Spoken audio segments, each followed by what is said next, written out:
Hi, hello, welcome to my channel. My name is Jer. I was asked not too long ago about my experience jumping in to drag and what that looked like. And I realized that I had so much more to say about this topic that I just didn't have enough to keep it to, I don't know, a couple minutes that would have been acceptable on TikTok. I did drag very intensely for many years.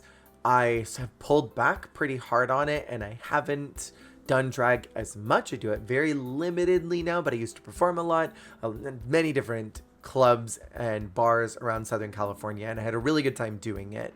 Drag was a huge eye-opening part of my life for me. It taught me things that I never knew about myself, things that I always suspected about myself, and things that I was really glad to unlock over many years. I started doing drag, I don't even remember what year it was, but I remember specifically seeing season 7 come out on television. And I remember that being my very first season ever watching of Drag Race. And I remember just being so entranced by the idea of drag. And I remember just being so in love with this cast. I remember seeing Trixie. And I remember thinking, oh, so drag doesn't have to just be what this standard rubric is. And at the time, there were a lot of makeup tutorials on YouTube talking about drag makeup, how to block your brows, how to do cut creases, how to do contour and lips and lashes. And I watched so many videos, just consuming so many pieces of media to try and help me learn how to do my face. I would come home every day after work with sweaty face and I would put on makeup. I would experiment and look in the closet for what I could put together that looked slightly feminine. I would go to the dollar store and buy cheap accessories, and I would go to Goodwill and buy cheap dresses and just adorn myself as much as I could in the cheapest, tackiest stuff. And I think at that point, truly what was going on is I was just fully cross-dressing, which some of those old photos are rough. I have hidden a lot of that from the world because I just don't want anybody to see it anymore. Like, I don't want anyone to see my old bad days because they were abundant, but it was a part of my journey and I'm really proud of it. I would experiment every single day in makeup, and sometimes multiple times a day. I was trying to get myself to a place that I felt comfortable with what my look was. And I know a lot of people watch Drag Race and they think I could do drag too. I want to do drag. That looks so fun. And there are a lot of people who watch because they want to get on the show. And I was sort of a mix of both. I really wanted to get in. I saw Pearl had only been doing it for a couple years, so I thought, okay, I could do that too. That could be me. Like, I could be next. And then as the years went on, there were more queens that got on the show that had less than a year of drag time. I was just determined to get on. I remember my first year that I auditioned for Drag Race, I had garbage in my closet, but I auditioned with the most sincere mindset, not having any clue what I actually looked like. I knew that I needed to have performance experience to get on this show. That was something that felt important that I needed to do. So I thought, okay, what I'm gonna do is I'm going to try and figure out how to get to a drag show. I want to watch one.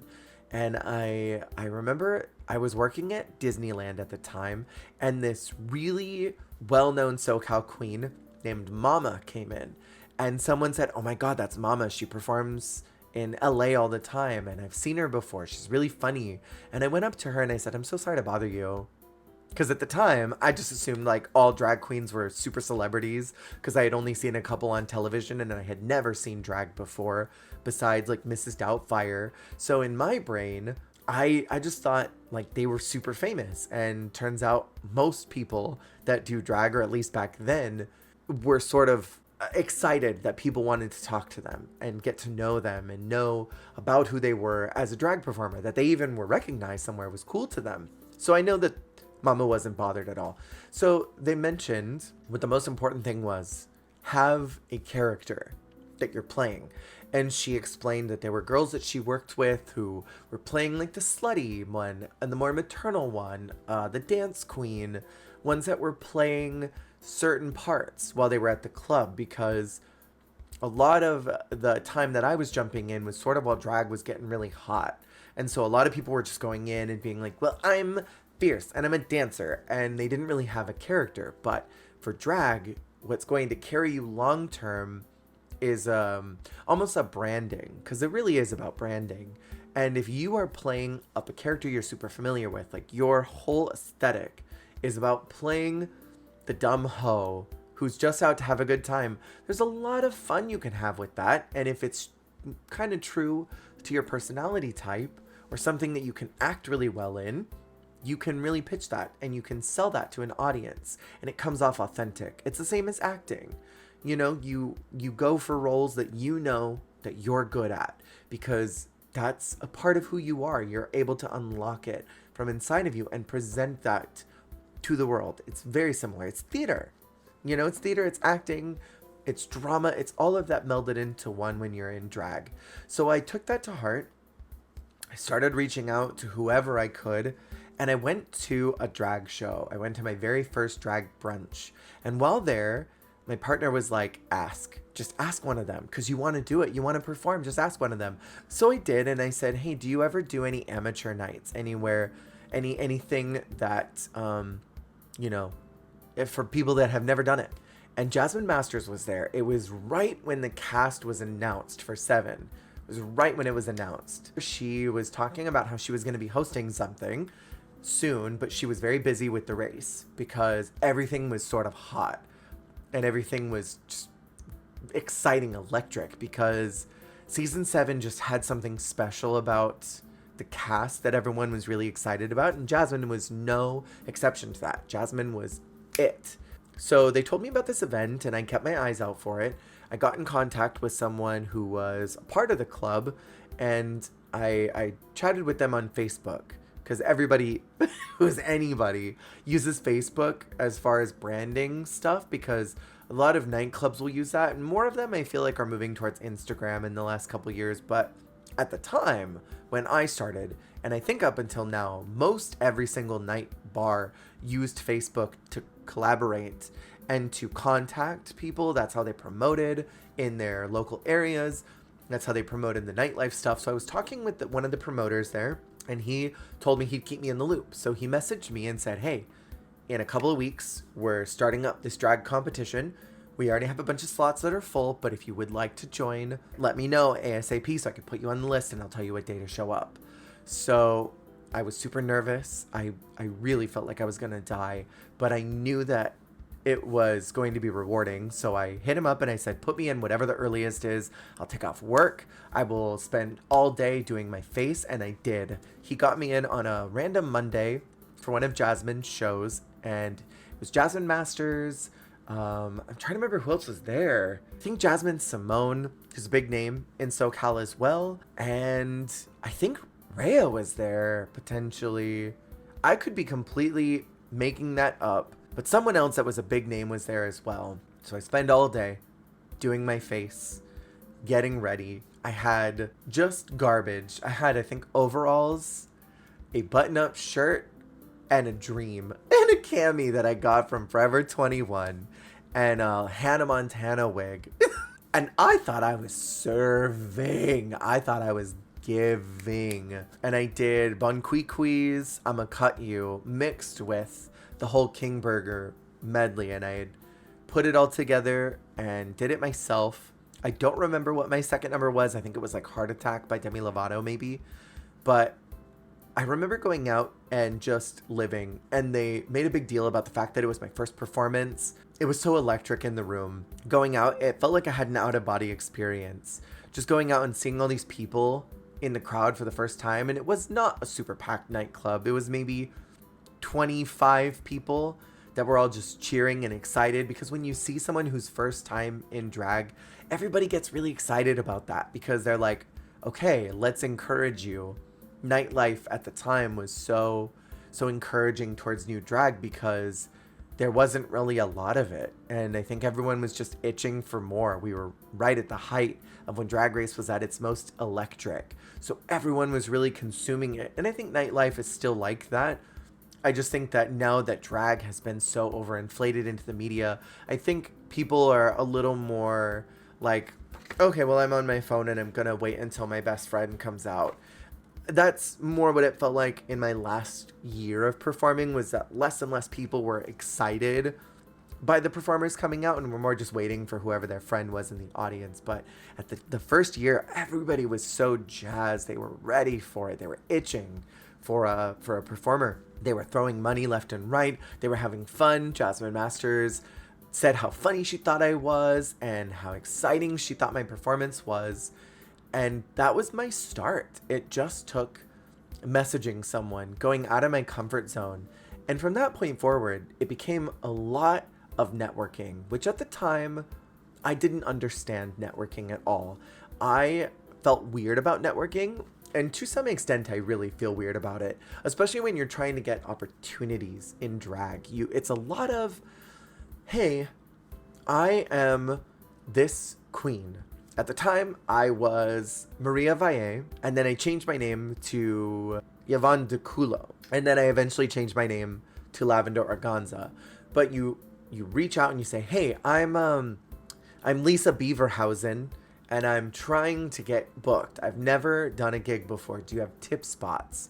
Do you have a competition? Do you have a show? Do you have any need for anybody? And that felt really weird to me at the time. I did not like that. I felt weird about it, but that's entertainment and that's showbiz. You have to put yourself out there and get to know people and have them know who you are so that they are willing to bring you in when they need somebody to fill a spot. I remember there was a club that I did not really visit, but I knew about, and I went and I visited multiple times on Wednesdays. And I would go out right after work and I would just drive. Sometimes I would get in drag and I would just do something quick and I'd drive out there. Other times I would just go as is and I would just be there to meet the queens. And I would ask around and I would say, hey, I want to do a show. I want to perform so bad. How can I do that? I remember talking to someone else, Jasmine Simone, who knew me at the time. I don't think Jasmine likes me very much, by the way. I'm pretty sure, like, squarely Jasmine hates me. I remember she said, oh, well, there's this performance that happens on Thursdays. You should try and do that. It's whoever shows up first and gets their music submitted gets to do it. So I showed up a couple times and I managed to get there late some weeks and I managed to get there early others. So sometimes I could perform, sometimes I couldn't. And you could do one number. There were like 9+ girls that would perform over the course of the night. And it'd be a different theme each week, but sometimes you could do whatever you wanted. And eventually, one of the club promoters there got tired of the inconsistency, so she created a Facebook group and said, if you've performed here, add me on Facebook and I'll drop you in and we'll get you in. And so we would register ahead of time. She'd say, okay, I have 12 spots on Wednesday. Who wants to be there? And you'd all throw your name in really quick. And whoever got it, got it. And if anybody dropped, then maybe you could be on the wait list. So I did that many times and I would go out and do whatever the theme was. And I would network with other queens there. And I met some of my sisters, Diva Dean, Kelly Kay. I think I met Kendra Onyx out there of Dragula. And they introduced me to other queens who then I networked to. I networked with Melody Sings Facade, who is another big name down here. And I worked at her show a couple times. And she had a little competition that she was doing that was a quasi pageant. And I did those competitions, trying to just get to know the judges, letting them get to know who I was because they booked and they had clubs that they were working at. And it was so much schmoozing that I felt bad about it and I felt awkward. And I don't think I went in with full conviction. If I was doing drag regularly now, like if I was performing often, I think I would have a much different mindset and I would be totally confident to walk up to someone in full drag and just say, hey, I really would like to work. What do you have available? When can I work in the shows that you do? Knowing whatever they did, saying, I know you perform at Hamburger Mary's on Monday. Do you ever have tip spots? And that's what ended up happening near the last couple years. I networked with Psychedella. I met these big names in SoCal that had other clubs, and I ended up not pushing it as far as I wanted to because I was still really insecure about just confidently saying, I would like to work. I want to perform. What do you have?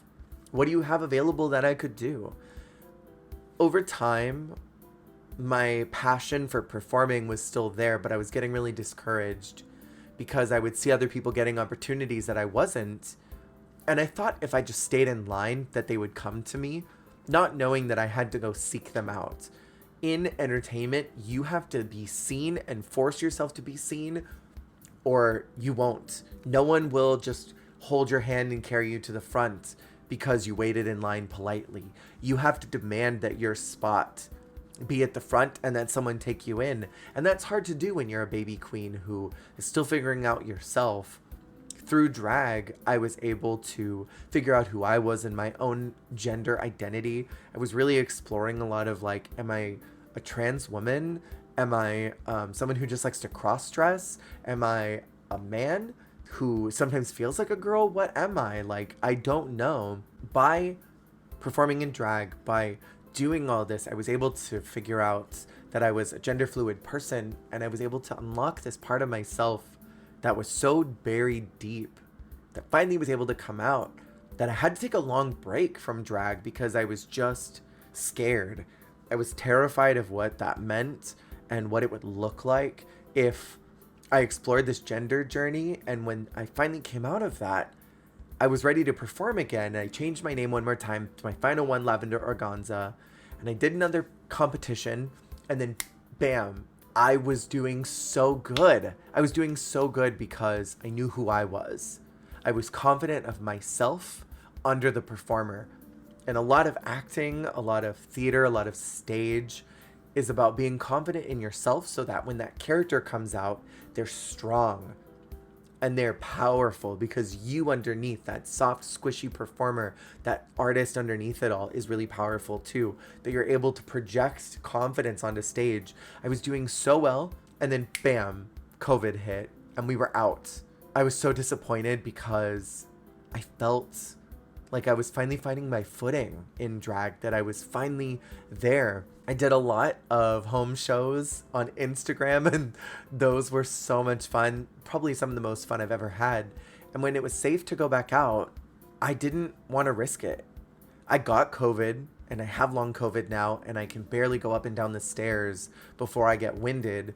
So I can't even feasibly go out to a nightclub anymore to perform, because if I get it again, I don't know what's going to happen to me. So I safely perform drag in my own home for Twitch when the time feels appropriate to do so.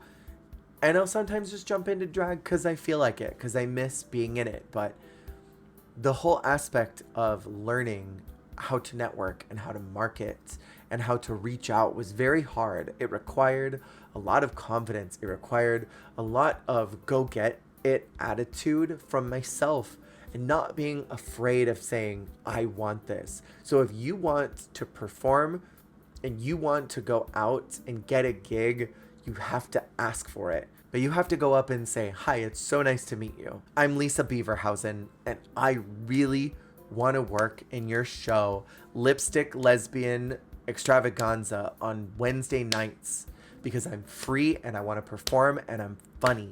I do camp, I do comedy, and I really, really want to learn to perform better. So if you've got a spot, even if it's just an open spot, a non-paid, which is called a tip spot, even if it's a tip spot, I would love to do that. I don't need you to book me fully. I just want to show up. Give me the opportunity to do that. Or if you know somewhere that I can do that, please let me know, because I really want to do it. And you have to ask for a seat at the table. No one's going to just give it to you. So if you're interested, look into your local areas. And sometimes drag is not close. For me, I have to drive an hour for drag in any direction. And that was a lot of strain, and I had to make sure that my ducks were in a row for my work week so that I could commit to that process. But my God, was it worth it. I just really enjoyed my years performing in drag, and I miss doing it as frequently as I did. There are so many nights where I miss performing and being in the nightclub and dancing and doing my stupid things that I did. And I just wish that my body could handle it in the same way that I could a couple years ago. I miss performing so severely. And I think someday when my body heals more, maybe I could do it again. But for now, I leave you with this simple anecdote once again. No one is going to give up their seat for you. You have to ask for it. So if you want a gig, don't go buy a lace front wig. Network and ask. Ask questions. There are plenty of people who are willing to help you out in your local nightclub scenes that would love to see you perform, that would love to see you succeed. So ask around. Ask who's doing what, how you can perform, when you can perform, where you can perform. Show up to those gigs, introduce yourself to the queens, and just be someone they want to work with. Don't be that bitch that shows up expecting that people are going to tip you because you're the best queen that's ever existed. Maybe you are, but girls like that very rarely get booked. There was someone that I worked with who got very upset that no one was paying attention to her when she came out. And to be fair, she was boring. But she went out, did the first minute of her number, got bored that people weren't paying attention to her, and she left. She walked out and went backstage.